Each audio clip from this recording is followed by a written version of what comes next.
Good afternoon. My name is Abigail Wren, the founding director of Click to Start Foundation. Click to Start Foundation is an NGO whose vision is empowering through technology. Today, we are celebrating Girls in ICT Day, whose theme is leadership, empowering women to break through that glass ceiling. I'm really excited because we shall be presenting a six-part web series on one of our alumnus, Sarah Sellier. Sarah is an open scholarship winner who's currently studying in New Zealand. I'm glad that you're with us today. Hi, I am Jan Figaro McDonald, a communications manager, and I am very happy to be part of this Girls in ICT program. Sarah, can you tell us a bit about yourself? Well, first of all, thank you for having me. It's wonderful that we're celebrating this event this year. My name is Sarah Sellier, and currently I'm pursuing a Bachelor of Engineering at the University of Auckland in New Zealand. However, I am Trinidad born and raised. I grew up in the ICT age, and because of that, I went to a lot of STEM-related camps and workshops growing up, and that exposed me to that field of study at a young age. And I think that really shaped how I decided to go about my future. Thank you so much for that, Sarah. And now we are going to delve a little more into you and your background. So I'd like to know, can you tell us a bit more about yourself and your background?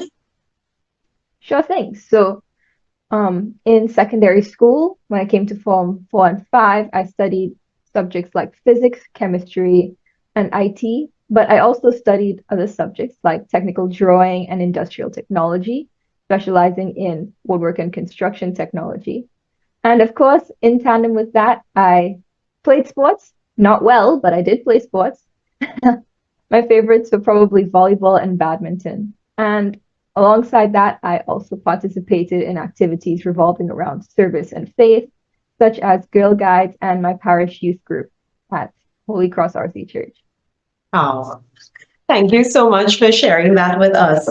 Now, can you tell us something that not many people know or would expect about you? I think it would be that when I was very young, and for a long time, I thought I would be an artist when I grew up. And that largely stems from the fact that I have a very creative spirit. I love making things, I love imagining things. And I think that even though that's not the field I ended up going into, I still channel that creativity when it comes to engineering. So let's talk a little bit about your career in engineering and why you are considered to be a girl in ICT. Tell me what exactly motivated you to make that switch from being an artist at heart to now becoming a girl in ICT? I'd have to say that what really drew me to engineering and what really drew me to ICT when I learned about it when I was younger is that you can take your ideas and make them into reality. And that's really what I wanted to do because I had all these cool ideas, but I wanted to see them in real life. I wanted to see them work. And my experience with ICT when I was growing up was really informative because you have what you want to do, but you also have to take a technical approach to how you're going to do it. So it's a technical approach to your creative problems. And I think that is what motivated me to go into engineering, that ICT background that I had when I was younger. So can you give us an example of how you now use ICT to bring these creative ideas to life? Do you have anything that you can show us? In terms of bringing stuff to life, right now, actually, in my engineering degree, we haven't started coding yet, but it may seem like a pedantic example, but for instance, I use all of the background in MS Office that I learned during IT to solve problems quickly. For example, instead of doing 50 calculations, I can set up a spreadsheet that'll do it for me, and that kind of thing. And right now, I'm pretty busy in terms of my creative works, but it's those little things where I can still incorporate what I know into what I'm doing. How did the Click to Start Foundation help you to develop your interest and passion for IT? Well, I think, first of all, the environment that Click to Start Foundation creates is very supportive, but it's also very dynamic. It's very inclusive. For instance, I went into a beginner's Python Click to Start workshop, and the instructors there, even though they were technically supposed to teach us beginner stuff, once I grasped the concept, they went on to new things, and I ended up learning how to use Pygame, which was very much something I would want to do, but I didn't expect to learn how to do. So I think, yes, that dynamic and inclusive environment, and also the encouragement to branch out and try new things with that support system of people there comforting you. Thank you so much.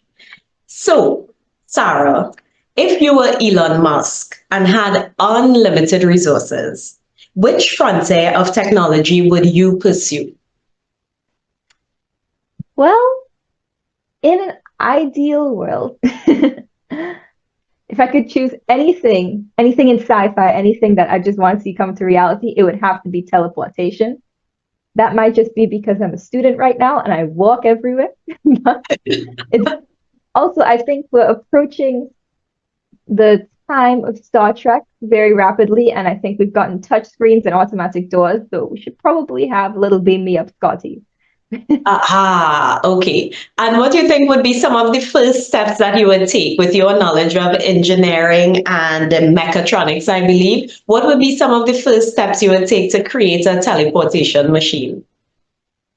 Well, the first thing I know about teleportation is that there's an ethical aspect to it. Of course, the idea of if you have a boat and you build the exact same boat with the same pieces, it's still the same boat. So I think that's definitely the foundation that you should start with before you launch into all the technical aspects of it. I know there's a lot of work being done in terms of 3D scanning, in terms of course, you know about 3D printers, but generally that idea of synthesis based on a computer model of something.